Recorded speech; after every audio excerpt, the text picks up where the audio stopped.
YouTube! This is a video for Friday the 15th of December, which was the end of last week. It's now Tuesday, and so I'm just catching up on Friday's work. I'll give you what happened on Friday, and I'll tell you about my stats for the week as well. Actually, it was a good week last week in the end, after many weeks of quite poor weeks. So let me start off with this Friday morning. So I had a job booked in.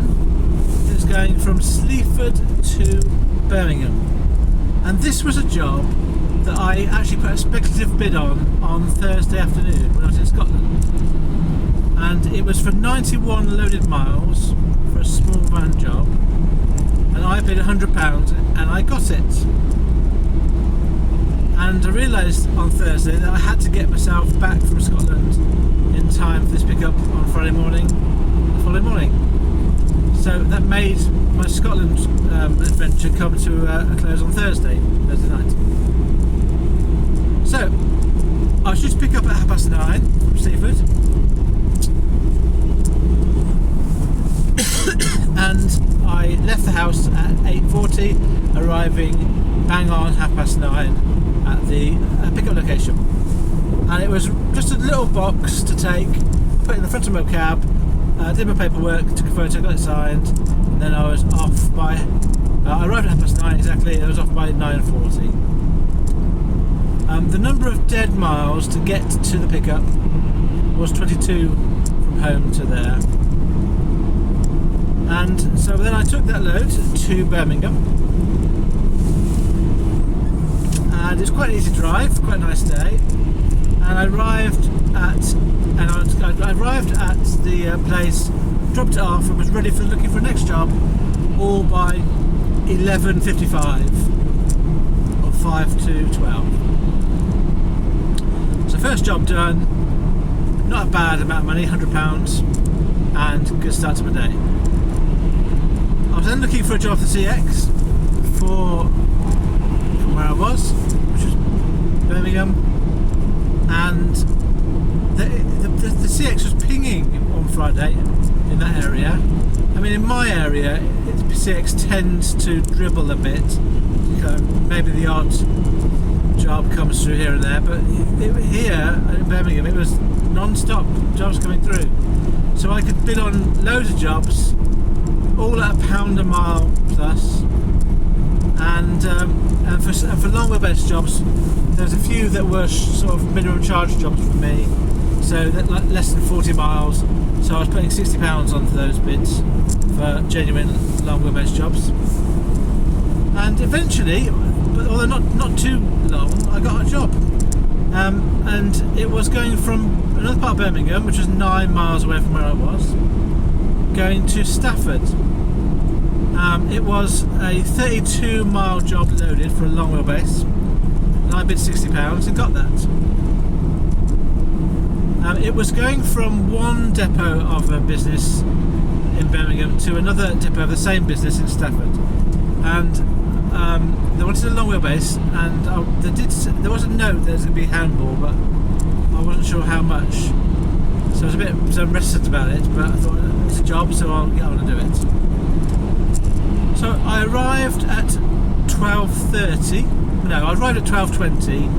By the time I'd finished loading, it was 12:30. So actually the handballing wasn't really an issue. What happened was there was a lot of stuff to put on the van, and it did fill up my van. But I had lots of help from people on site, both at the pickup and the drop-off locations. So I was in my van, just arranging stuff as they handed it to me. And then when I got to the other side, I was in my van handing it off to the back of my van to another load of people who were helping. So the handballing wasn't really an issue at all, and I was really grateful for the help that I got from the staff on site.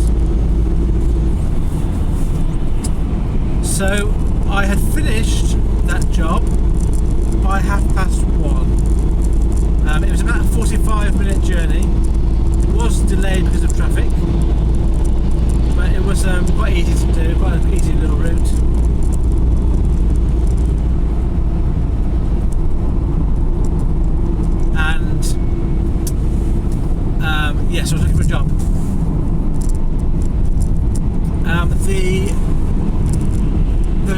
jobs that I've been on, and the one came up that intrigued me. There was a long wheelbase job going from somewhere near Derby. It was about 45 minutes from where I was.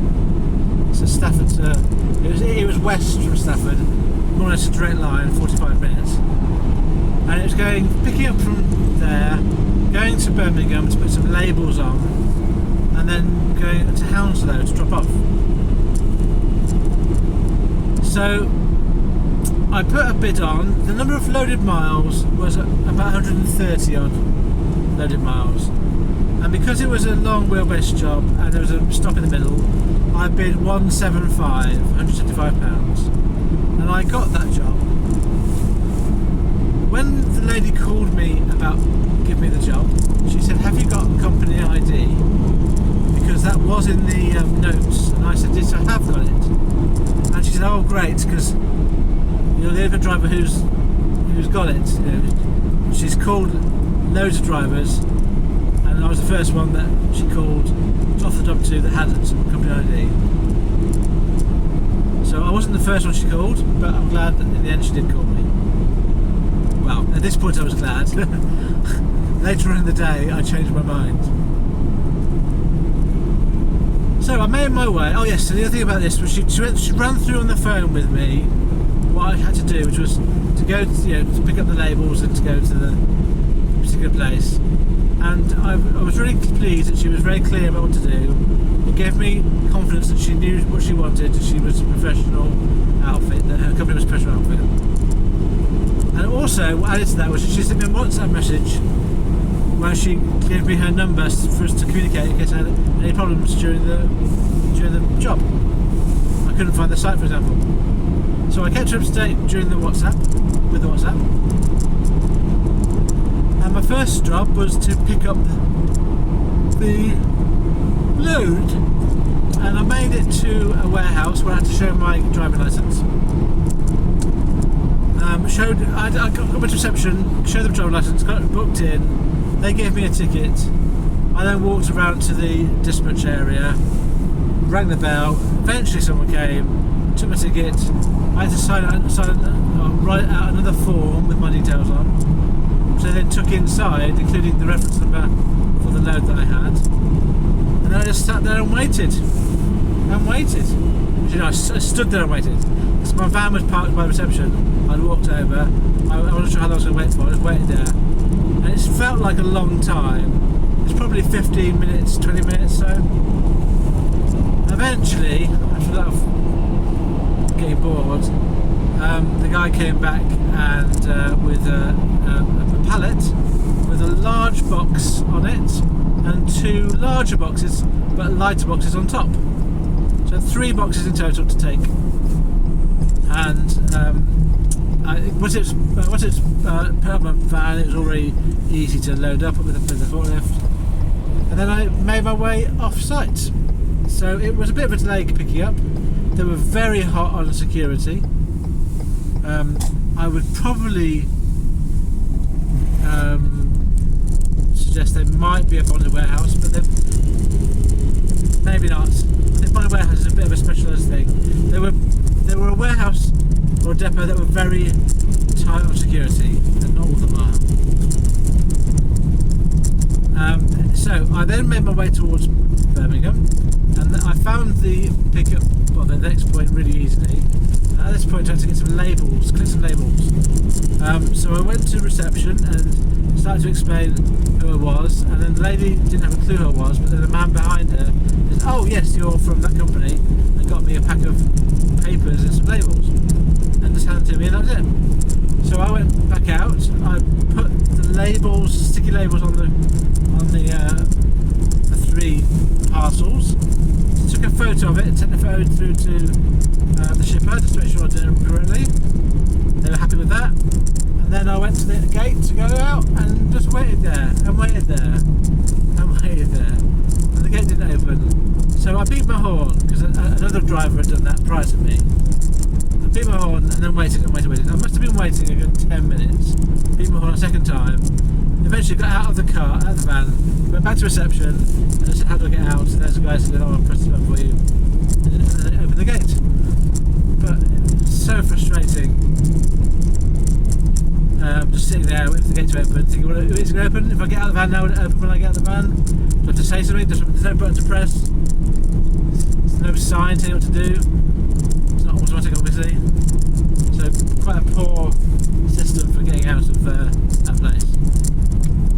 Anyway, so I had my labels in the right place. I was quite confident at this point it was all going to go well. And then I made my way to Hounslow. Now I was aware that I was going to London on Friday afternoon. And I kind of accepted this is my last job of the day. Which is why I put 175 on it, because with 175 and the 60 and the 100, that was my money for the day that I needed to make. And then I could just dead mile it home from London and I'd be home, I thought reasonably early. I thought. It didn't turn out that way in the end. So I got stuck as I would do in traffic on the M25, and eventually found the right postcode. It was near to Heathrow Airport. I'm not sure if it's a part of it technically or not, but it's like an oval area. And when I arrived, I immediately realised it's going to take a lot longer than I thought, because it was a very busy, very large oval car park for lorries, and all around the outside of this oval was shutters for bays. So it was a multi-airline thing. So it was quite hard to find the reception I was meant to find. The one on the reception on my label on my booking was closed. There was people there, but the doors were locked, so they didn't come to open the door. There was a sign saying go to the end of the block. So I went to the end of the block and I asked someone, first time I'm here, how do I do this? And it was a bit of a queue first. So it was a queue first, then I got to meet someone. And then they showed me these machines that you had to log in. You had to scan your driving licence, you had to put in the details of what you were delivering.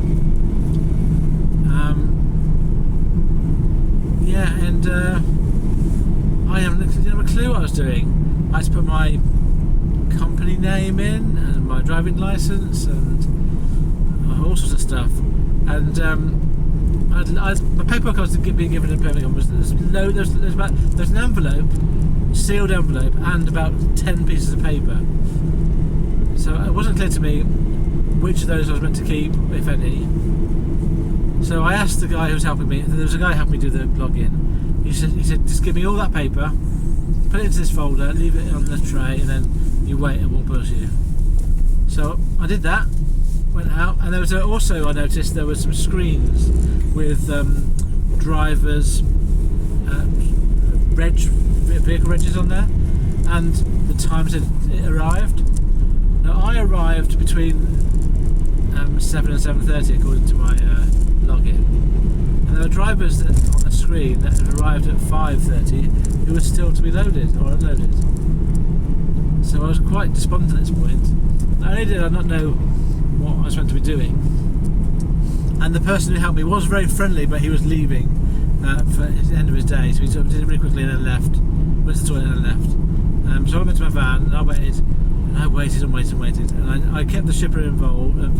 I said, I've arrived, but I'm not sure what's happening, and I think it's going to be waiting time here. And she contacted her customer as well. Oh, anyway, in the end, I did get offloaded, but I had to get back to reception, and I said to them, I don't know what's going on here. I was given a piece of paper with my copy of my login. So I gave them that and said, do you have any idea when I'm likely to be unloaded? They took the paper off me, looked at it, and after about 5 minutes look at the screen, they said, if you go to the ramp at number 11, we'll offload you. So I don't know if I hadn't gone in whether they'd have done anything. It felt like because I went in, they then chased it and told me where to go. And then I got to my van, and then I got a text saying go to the ramp, go to the up 11. So I'm pretty sure that if I'd stayed in my van for any longer, it would have been still sitting there. Anyway, I got offloaded in the end. I arrived on that site at 6:40, and I didn't leave until 8:25. So basically an hour and 3/4 of hanging around. It was really frustrating because I was getting quite hungry as well. It was obviously very dark. It was Friday, supposed to get home. It was just quite a miserable time. So I did arrange with the shipper some extra money, and I thought I won't take the mick. I'll ask for an hour's worth of time. So obviously half an hour is free, so it would have been an hour and a half, an hour and a quarter of waiting time if I just technically, but I'll just round it down to an hour. It seems like a fair compromise. It's not the shipper's fault that it's gone wrong. So I asked for £30 and she gave it to me straight away. And we had an exchange of messages at the end where I thanked her for being a really great support. She thanked me for being a really great driver. And then I got a really good, a really, really, really good feedback on the CX system. It made me smile when I got it because it was like effusive. I get some good feedbacks, but this was probably one of the better ones. So I then, it was like 8:40. I was then 8:20. It was 8:30 odd. So then I was going home, and I was so hungry. I'd run out of food, so I went and got some fish and chips on the way back, which I'm not meant to do for a variety of reasons. I'm not meant to do that, but I just couldn't resist it. I stopped off at Watford and got some chocolate as well and some fish and chips and a drink. Then went home, and I got home quite late. I think about 11:30ish. Yeah, because obviously it's a long way back from there. But here are my stats for that day.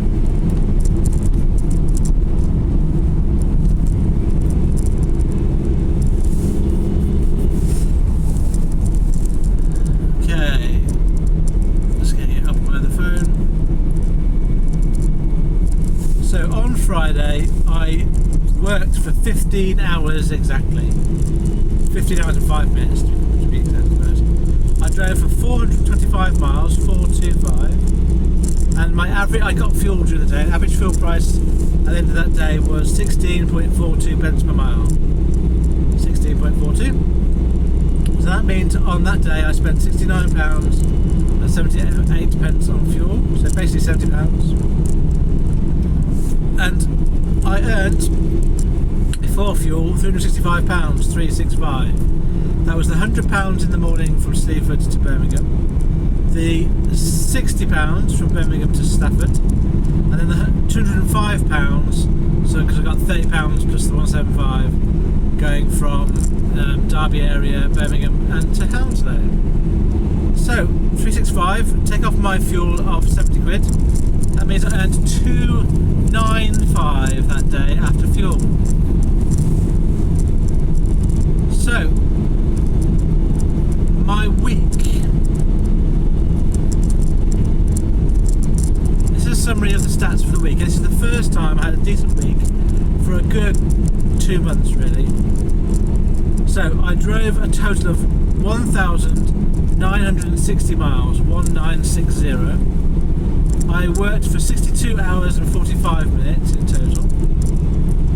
I earned gross £1,555, 1555. I spent £319 and 55 pence, basically £220 on fuel, which means I earned 1,235, 1235 after fuel. My pence per mile after fuel that I earned, every mile that I drove was 63.03 pence per mile that I earned. My average amount per day that I earned after fuel was £247 and 9 pence, 247. So pretty close to my target, enough to say I've made target. And then finally, I don't use this figure, but some people would like me to have it. If you take into account my £80 per working day for my business costs, take that off I earned and off my fuel, then per hour I earned 13.31 pence per hour, £30 and 31 pence per hour last week, or that week I'm talking about.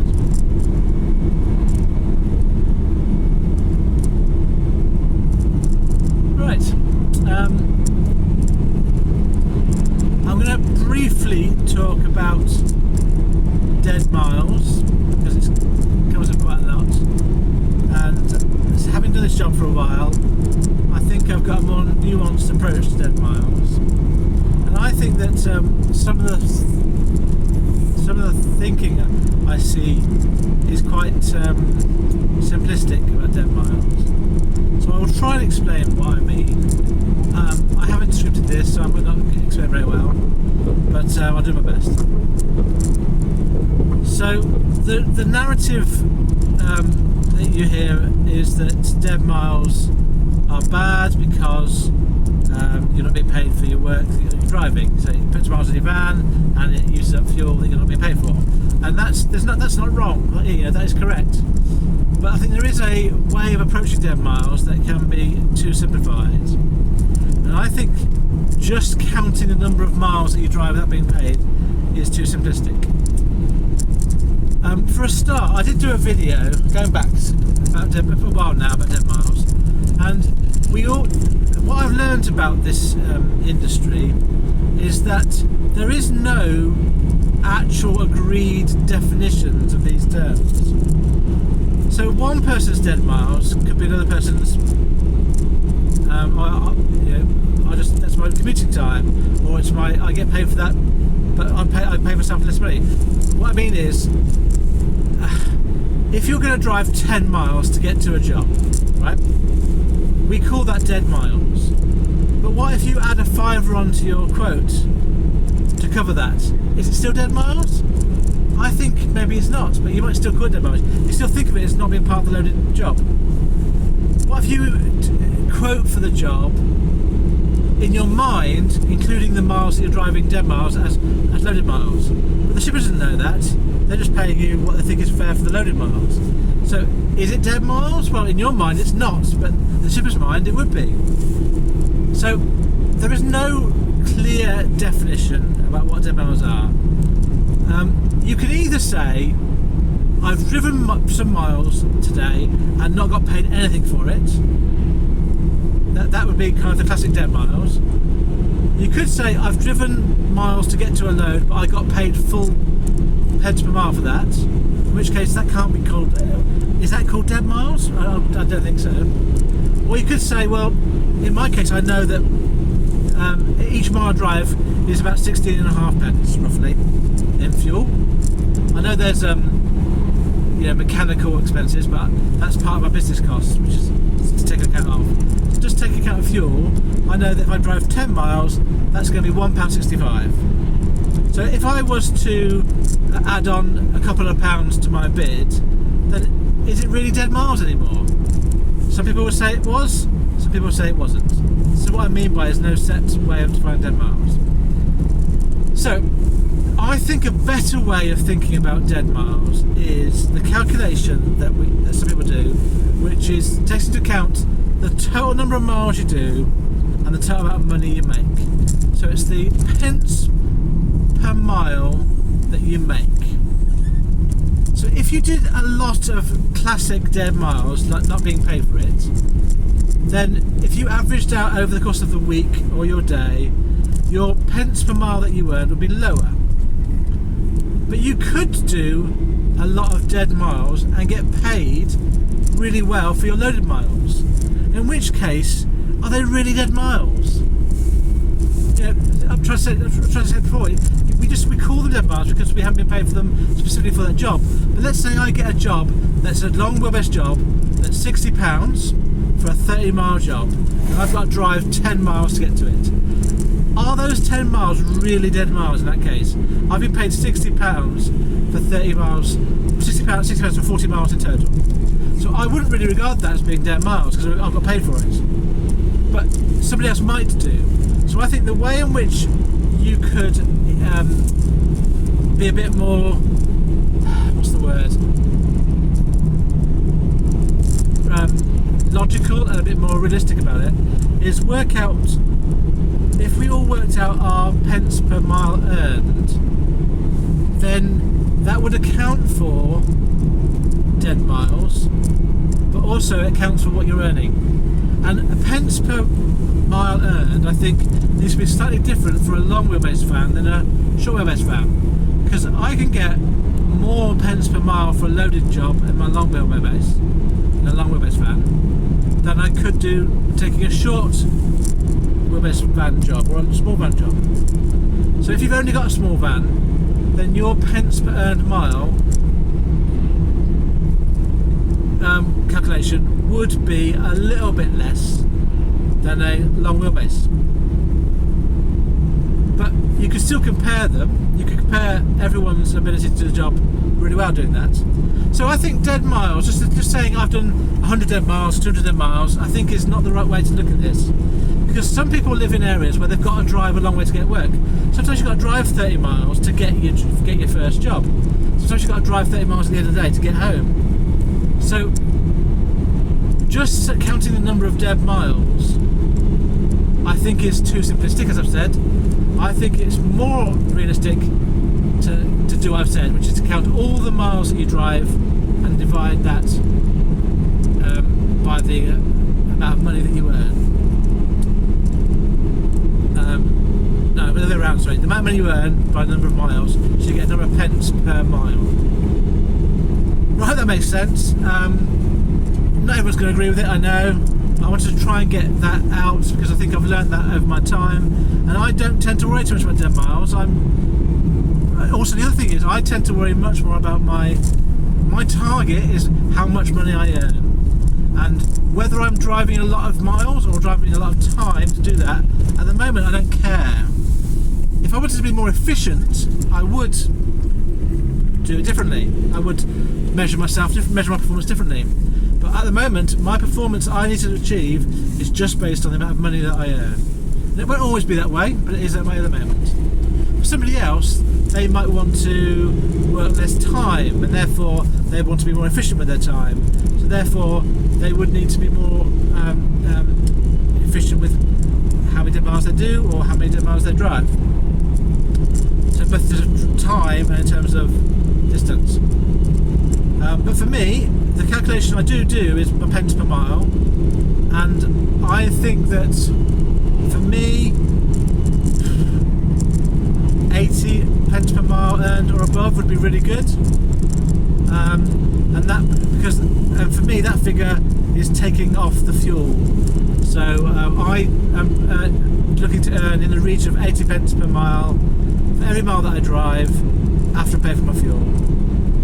It's not a fixed thing. If I have that, I think it's good. If I go below that, I know it's not so good. And if I've gone below that, I have to think about, well, what did I do that week that meant it was below that? So I don't often achieve 80 pence more. It's just an arbitrary figure. I don't really care what the figure is, to be honest. But it's just a figure to put out there in this video to say I think that feels like quite a good amount of money to have for every mile that you drive. Yeah. So there, I'll leave it at that. Thank you for listening to my video. If you are one of those brilliant shippers and drivers that are professional and fair and polite, then I wish you every success in everything you do. Thank you.